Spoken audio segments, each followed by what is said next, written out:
this edition of Yojana May focuses on the geological system. Now, the most interesting thing is this section is basically about the basic geography of India, the basic demarcation. So, as you can understand, if we talk about the map of India, you have the Himalayan belt, the central plains, and then the plateau area, and then the eastern Ghats, the western Ghats, and the eastern Ghats, and that's what has been discussed. The major rivers which flow through the north and the south part of the India. So the alluvial plain and the desert area, but changing the changing ecosystems can be understood through some of the important factors, which is mainly the coastal ecosystem, wetland ecosystem, the paleoclimate, the cryosphere, which is the snow and the ice, hydrological cycle, carbon cycle, nutrient cycle, and the landscape changes which are there. So as we have seen Himalaya on the top, that is because of the Tethys river flowing in the Gondwana land and the Angara land. There was constant collision under the plate tectonics theory, if we talk about, and finally there was the folding of the mountain that took place, and this led to emergence of Himalayas, which are called as the Yangfold mountains. Aravali's in Rajasthan are considered as the old fold mountains. Now the geology is really important. The lowermost belt is the Shivaliks, followed by Himachal and followed by Himadri, and the topmost as the Tibetan mountains. Now, Kanchenjunga is one of the important peaks. Mount Everest in Nepal is another important peak. We have Naga Parbat as some of the important peaks. Among the glaciers, Gangotri glaciers, Yamunotri glaciers, Satopant glaciers are some of the important ones. Now, coming on to the northern plains, they are also called as Great Plains of India. They are considered as one of the most fertile areas, known for the alluvial deposits and higher agricultural production. Bhabar soil is one of the best soils which is seen here, where the dense coarse sediments come and deposit in the porous strip, and this porosity has been seen in the regions of Bhabar. Below it is the Tarai area. Now Tarai is a wet marshy dense forested area which has been seen, and it's home to national parks like Jim Corbett, Kaziranga, and so on. Then we have the newer alluvial, which is the Khadar soil, and this is replenished every year because of the floodplain areas. It is one of the fertile areas that is seen, and the whole of the North Plain is considered as one of the aquifer areas. Even in the regions of Sundarban, we do have mangrove as one of the vegetation. Now coming on to the lower section, we have the peninsular India. Here we have a rugged terrain with residual hills that are seen. Vindhyas, Satpuras, Maikal, and Sarguja are some of the common ranges along with eastern and the western Ghats. Now this plateau is known for mineral deposits, limestone deposits, coal deposits, and numerous metals which have been found. On the western side, we have the Thar Desert, which is an exclusive desert area with harsh conditions, but it has rich oil reserves found in the Barmer area. Similarly, Rann of Kutch is one of the world's largest salt marshes that has been seen, and is a major salt producing district. Now we have certain important islands, Andaman Nicobar in the east, and then we have the Lakshadweep in the west. Among the Andamans, the only active volcano is Barren Island. We have Lakshadweep, which is known for its coral deposits and coral industry. So coral reef is found in a good amount here. Now if we talk about the Western Ghats, we have some of the biodiversity hotspots which is considered among the Western Ghats, and this site is also known as one of the world's heritage site under UNESCO. There are states through which it crosses, that is Gujarat, Maharashtra, Goa, Karnataka, Kerala, and Tamil Nadu. And then these areas are the areas where numerous endemic flowering plants are seen, specific animal species are seen, and then we have certain nearly 12,000 plant species which are part of it. If we go on to the region, we can see there are some of the important ornamental species which are also seen here, as you can see here. Now under the IUCN classification, we have classified the animals under least concern, which are abundant, for example pigeons, under extinct, which are no more seen, extinct and wild, critically endangered. So this region of Western Ghat has numerous species which are seen under the vulnerable, endangered, and critically endangered category. So this Western Ghats is considered as an evolutionary codon out of India, out of Africa, as it is considered under the hypothesis. So this division has northern area from Gujarat to Maharashtra, central from Karnataka to Kerala, southern from Kerala to Tamil Nadu, and has unique names. For example, Sahyadri comes from Syaha, which is the dwelling place of the Saha or the Kaindi mountain. Nilgiris is called as the Blue Mountains. Sahai Parvatam is the name from the Sahai phase and is used mainly in the regions of Kerala. Cardamom Hills is known for the cardamom production in the regions of Kerala and Tamil Nadu. Annamalai comes from the word Annai, which translates into elephant, and this talks about existence of wild elephants in the regions. Then we focus on another important concept, which is the indigenous knowledge system. Now, indigenous knowledge system talks about the local knowledge. For example, in the Agastyamalaya Hills, the Kani tribe is employing a plant which is known as Arogya Panch, and this plant has been used for vitality. It is called as Jeevani or the herbal remedy. It has been known for its anti-fatigue property and has been consumed for the people to combat various diseases like diseases with tumors, cellular immunity, and so on. Similarly, in Kerala, there is Jawaharlal Nehru Tropical Botanical Garden, which has filed a patent for various herbal sports and medicines. Solangias in the Wildlife Sanctuary in Biligiri in Karnataka have been talking about insights of the conservation practices for elephants and tigers in the region and how they coexist because of the ancestral properties. But these are again indigenous local knowledge which has been preserved. Now, mountain regions have their unique culture. For example, Chinar is known for its ancient caves and the paintings. Srivilliputtru Sanctuary is known for its temples. Agastyamalaya is known for its pilgrimage site. Gangamool in Kudramukh is one of the 3 significant rivers that has been seen. Now, biodiversity, as we have seen, is there are numerous species endemic to the Western Ghat areas. We have seen species from evergreen, semi-evergreen and deciduous forest.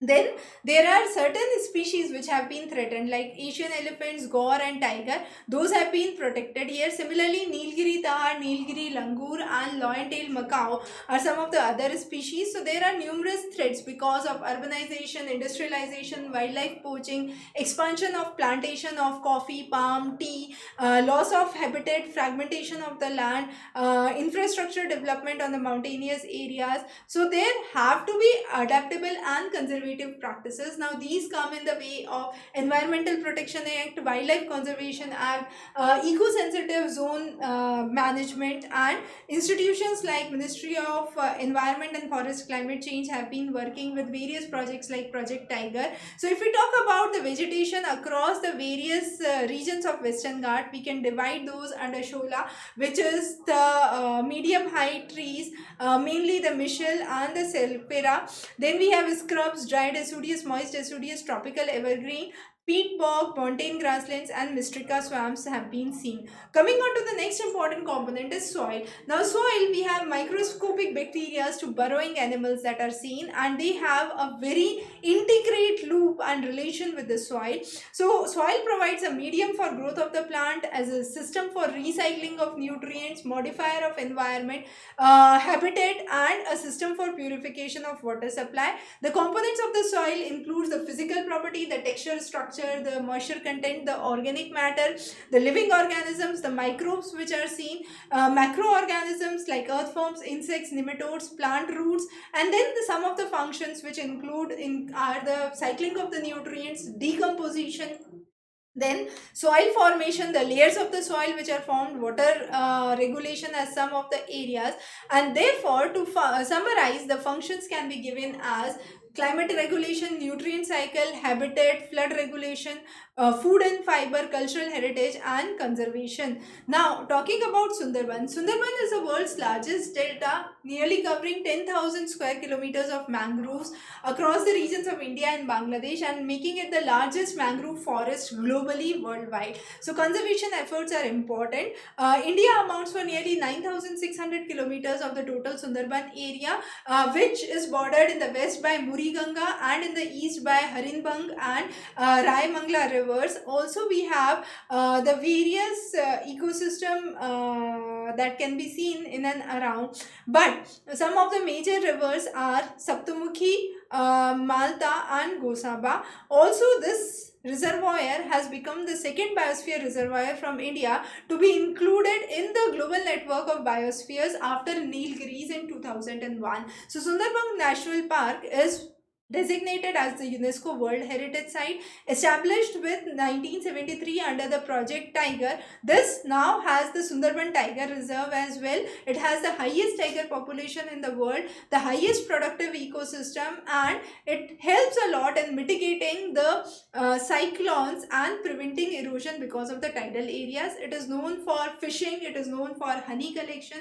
it is known for fuel wood, and the temperature hovers around 35 degrees Celsius. Also, the mangrove forests are important. The Sundarban tiger reserves are home to nearly 250 tigers, and South 24 Parganas have nearly 25 tigers.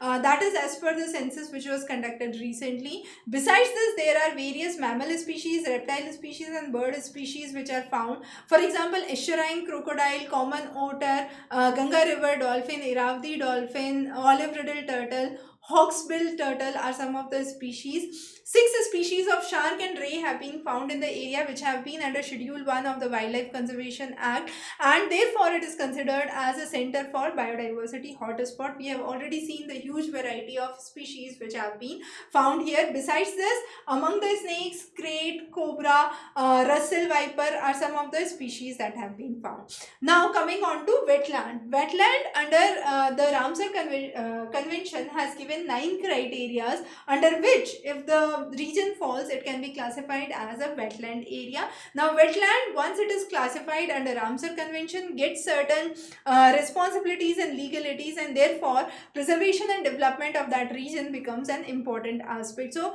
the 9 parameters or the criteria of Ramsar Convention talk about a characteristic which is uncommon, a habitat for the species which are vulnerable or endangered, talking about the species which play an important role in conserving biodiversity, a support to the species across the various cycle of their life cycle in that area, sustaining a population of around 20,000, providing habitat for 1% of the individual within a population of a specific species, having proportion of native subspecies of fishes or other animals that can be seen, and having a important proportion of non-avian animals as well. So some of the wetland sites as of January 2024 across the various states of India have been listed here. Now I won't be going through that in detail, those would be available in the handout, so you can just go back and check the handouts in Examrace current affairs section, where you would have the list of all these places that would be available. The next is sacred groves types. Now here we have various areas which have been identified for sacred purpose. So temple groves, traditional sacred groves are seen. For example, we have the one in the regions of Sikkim as Gumpa groves, in Kerala as Kavus, then the religious island groves, burial memorials for cremation site in the regions of Thane, where 85 stones have been dedicated to villagers, family members. Now these sacred groves aim to protect the ecosystem, preserve the traditional knowledge, preserve the culture and empower the community. There are certain heritage trees which are also established. Sacred groves known as Devithans have been established in the regions of Sikkim by the Lepcha Bhutia community. Purva Tali Rai is again one of the sacred groves in Goa, which has been designated as biodiversity heritage site. Mawal Pang has been one of the regions of sacred grove by Khasi community in Meghalaya. So there are definite challenges to it. There are invasive species, as I already mentioned. Prosopis and lantana are some of the important alien species which have a widespread impact across the major areas, and they actually degrade the soil quality and the environmental conditions. So management of these sacred groves are important. Local communities play a definite important role in managing and preserving that. The community reserves under the Wildlife Management Act of 2002 aims to extend the sacred groves onto the community conserved land areas. Again, we have talked about the Biodiversity Act 2002 and the further amendments in 2023. We have discussed this and covered this in a separate video. So you can just refer that as more detail again. And definitely this would be available in the handouts again. Then some of the national institutes working for the same. So CPR Environmental Education Center is one of the institutes under Ministry of Environment, Forest and Climate Change, which talks about documenting the sacred groves across the Himalayas, and 5,000 such sites have been identified. National Biodiversity Authority, again we have covered a separate lecture on that, has been playing an important role with its headquarters in Chennai. State biodiversity boards are engaged with it, and for the local areas, biodiversity management communities are there. So protection of these have been important. Now, these regions have been associated with economic, the whole of the, we can say, the economy that runs around the oceans is another important topic that we would discuss. So under this, we have talked about the development of the ocean areas, the river, and the coastal areas, and this has been on a twofold basis. One is providing economic value, the second is ecological value. Under economic value, we would say the goods and services that transfer through it, the mineral and oil reserves found in the underground, the transportation which accounts for 70 to 90% of the trade, fisheries and recreation. Under ecological value, we would talk about the critical habitats like sea grasses, seaweeds, coral reefs, mangroves. Then we talk about preservation of the coastal areas, prevention of erosion, water purification plants being established, and blue carbon, that is mangroves remove from the atmosphere the carbon dioxide, and that's again an important aspect. So exclusive economic zone, mining through the exclusive economic zone is again an important thing that has been discussed. Fishing and aquaculture, the production on an annual basis has increased significantly from 0.75 to 14 million metric million tons, of which marine production is less, inland fishery production is higher. Then among the minerals, we have marine gypsum, which is found in the sea pans in the common salt areas in the regions of Gujarat and Tamil Nadu. Then manganese, cobalt, hydrothermal sulfides are other important metals. Under the heavy metals on the monazite sands in Kerala are ilmenite, monazite, zircon, rhyolite as some of the heavy metals. Then hydrocarbons. Now hydrocarbons, India has a huge expanse of sedimentary basin. We also have gas and oil production in the region, renewable energy, production of renewable energy, and observations and information centers being developed. For example, Indian National Center for Ocean Information Services provides advisories on potential fishing zones. There are various climate resilient centers which have been developed, and the coastline with nearly 21% of the exclusive economic zone and 45% of the world coastline has been responsible for climate resilient blue economy, and therefore we are in progress to work with the Sustainable Development Goal 14. Marine diversity and protection of marine diversity is again an important aspect, and maintaining a healthy ecosystem in the marine areas, and for that a coastal and marine spatial planning, the land use planning is required, and India would become the sixth nation to adopt this marine spatial planning after US, Australia and China, and this has been employed to allocate human activities to specific areas and enhance effective governance of the ocean area. So employability would come in the form of fish culture, aquaculture, marine tourism, shipping, shipbuilding, marine biology and skill development. And then there are international organizations which could be for the World Heritage of Indigenous People to acquire significance of the sacred groves, talking about the Convention of Biological Diversities in the region, and the World Conservation Union, which talks about conservative efforts for managing the sacred groves. So those were some of the important topics that we have discussed under the Yojana April edition. We would be focusing on many more updates and regular coverage of Yojana Kurukshetra and Down to Earth. So stay tuned on the channel. Thanks for joining in.